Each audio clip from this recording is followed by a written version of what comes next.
All right, let's talk about one of the most, well, confusing and honestly polarized debates happening right now. It can seriously feel like you need a map and a compass just to find your footing. So that's exactly what we're going to do. We're going to build one together. I mean, let's just be real for a second. It feels like everyone is just screaming, right? If you're feeling totally overwhelmed by the constant noise on this topic, you are definitely not alone. The public conversation has gotten so toxic, and it leaves most of us feeling caught in the crossfire with really no clear way to think about it all. Okay, so here's our plan. This is the roadmap we're going to follow to get through the noise. First, we'll navigate the culture war itself. Then we'll deconstruct some of those common arguments you hear all the time, the ones with some pretty flawed logic. After that, we'll ground ourselves in facts, history, and context. Then we'll look at the very real impact this has on kids, and finally, we'll piece it all together to build a defensible, thoughtful middle ground. All right, Section 1, Navigating the Culture War. Let's start by just acknowledging the terrain we're on. It feels like you're constantly being forced to pick one of two extreme sides, you know? And that leaves almost no room for any kind of thoughtful, independent thinking. And that's why we're doing this. This whole explainer. It isn't about winning a fight for one side or the other. Nope. It's for that thoughtful middle. For anyone looking for a framework, not another fight. The goal here is to give you a logical, defensible way to think for yourself so you can navigate this whole thing with a bit more clarity and confidence. Okay, Section 2. Before we can build anything strong, we first have to clear the ground. And that means we need to take a really hard look at some of the weak arguments and catchy slogans that seem to dominate this whole discussion. You've probably heard this one a million times. Children should be left out of the equation, period. And look, on the surface, that sounds completely sensible. I mean, who wouldn't want to protect children? But what does that actually mean when you dig into it? So let's break this down. What does leaving kids out really accomplish? The equation here, it's just life. It's reality. People are gay, they're trans, they have all different kinds of families. So leaving kids out of it isn't some neutral act.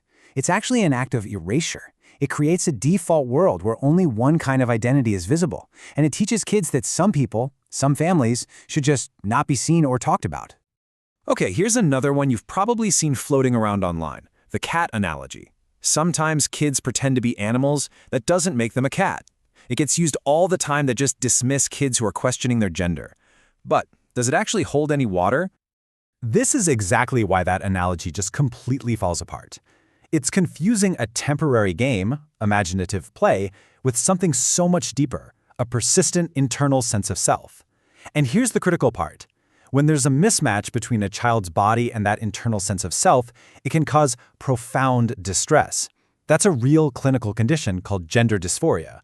One is a fleeting activity, the other is a core part of someone's identity. They're not even in the same ballpark. All right, Section 3. Now that we've cleared away some of that flawed logic and those weak slogans, let's start building a much stronger foundation for our understanding. And we're going to use verifiable information to do it, starting with some basic science. Okay, so understanding this entire debate really starts with one core distinction, and this is backed by a widespread medical and scientific consensus. Biological sex and gender identity are two different things. Sex, that refers to our physical attributes like chromosomes and anatomy, and even that isn't a simple binary because intersex variations are a real thing. Gender, on the other hand, is psychosocial. It's that internal, deeply held sense of who we are. Which brings us to a question a lot of people have, and maybe you've wondered this yourself. Why are pride parades so, well, overzealous and flamboyant? Why the big grandiose show? It's a fair question, but to really get the answer, you have to understand the history behind it all. And the answer is deeply rooted in history. You see, Pride wasn't born as some polite party. It was literally born as a riot.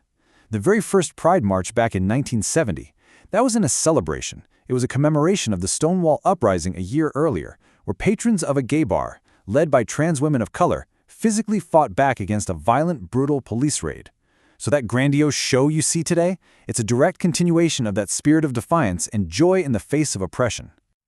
And this is such a powerful way to frame it. The pride flag. It isn't just a party decoration. It's a fire alarm.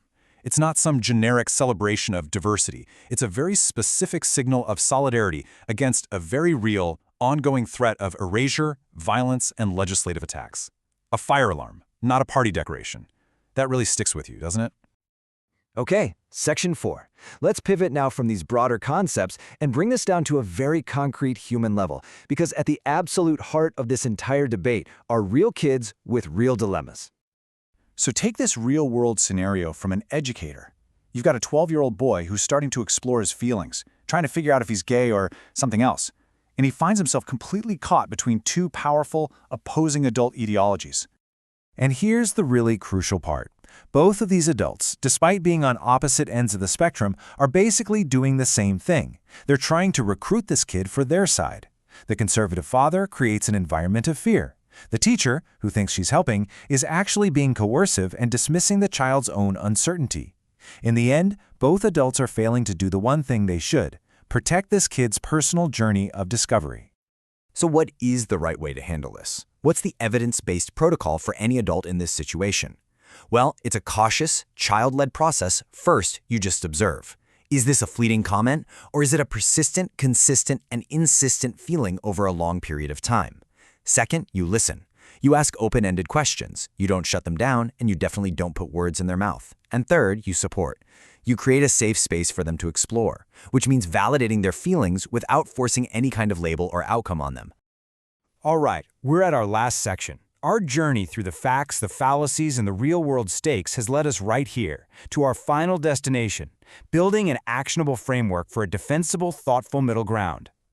And this manifesto really brings it all together. It starts with the facts we've established. Sex and gender aren't the same thing. It follows the medical consensus that affirming care, which, by the way, starts with social things like names and pronouns, not medical intervention, it works.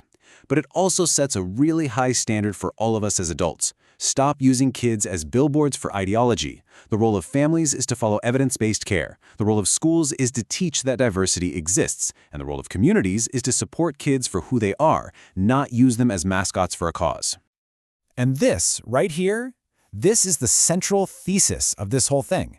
It's the most powerful and, I think, the most defensible principle we found. An adult's job isn't to decide who a child will be. It's to give them a map and a compass for their own journey, not to draw the destination for them. So, we want to leave you with this one final question to think about. After all the screaming, all the debate, what would actually change if our primary focus shifted? What if we stopped fighting over what kids should become, and instead focused on fiercely protecting their right to become? What does it truly mean to protect the process, not the outcome?